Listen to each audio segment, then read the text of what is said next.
not only in the community but worldwide, that as you write more and more, you show your expertise to other people, and it makes it easier for some people to refer you because you've established that credibility. There are at least 9 different things to consider in writing your blog on a regular basis. And I recommend that if you're going to blog, you got to do it at least once a week minimum. I try to post 2, sometimes 3 times a week, but at least twice a week. And there are 9 different things that you can consider in terms of coming up with topics. The first is a real simple one, a how-to. You write a blog that is basically how to do something. How to, clearly I talk about networking, so I talk about different aspects of how to network. So a how-to blog is one topic that is really basic to begin with. Also, the lists. People love lists. The top 10 things to avoid in networking, the top 10 things to do in networking, the top 5 faux pas of networking. Lists. People love lists. That's the second how-to in writing. The third one is a straw man argument. This is where you set up a premise and knock it down. So you give some premise that may be controversial sometimes, and then you argue against it. And that makes an interesting blog, and it tends to get a lot of people commenting on the topic. For me, one of the things that I talk about is how college professors don't have a real job, and that's why they don't teach networking. That's controversial, and college professors are the straw man that I use when I talk about this, and it sometimes gets the blood boiling, certainly with college professors, when I make a straw man about why we don't teach networking. Here's the fourth item, a case study.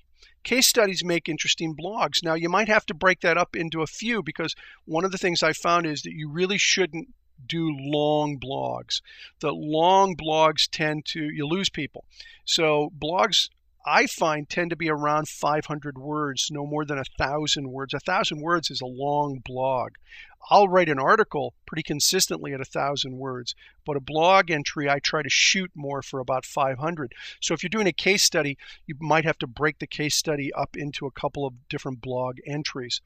Another one is the interview. You've talked to somebody and you're describing what took place. I had an opportunity to go witness the rollout of the White Knight 2 with Sir Richard Branson.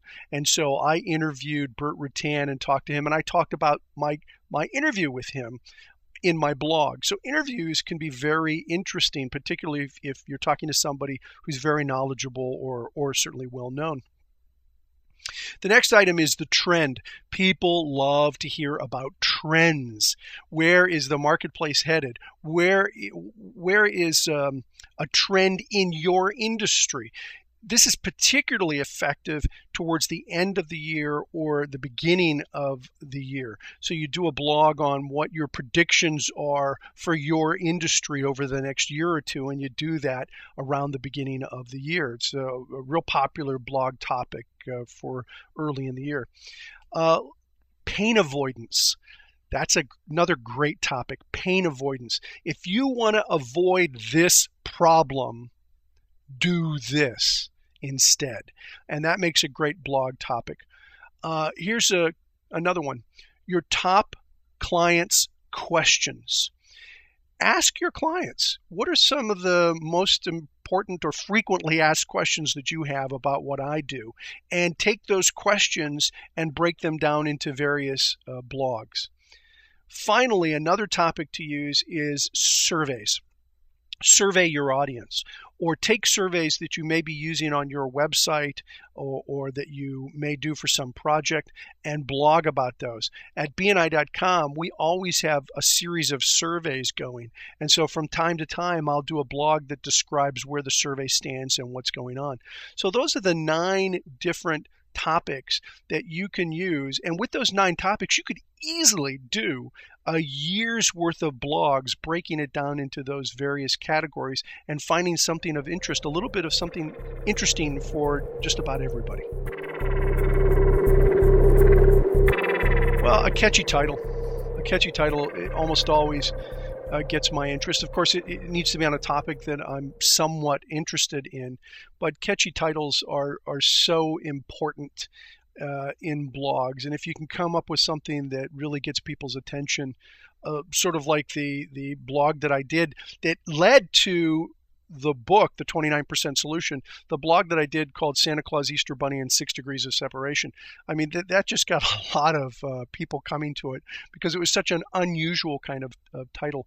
Another title that I wrote that got a lot of people picking it up was The Butterfly Effect of Networking. And people clicked on that just to find out I kind of know what the butterfly effect is, but how does that relate to networking? And so many people would click on the article or the blog to see what I was talking about. So title's really important.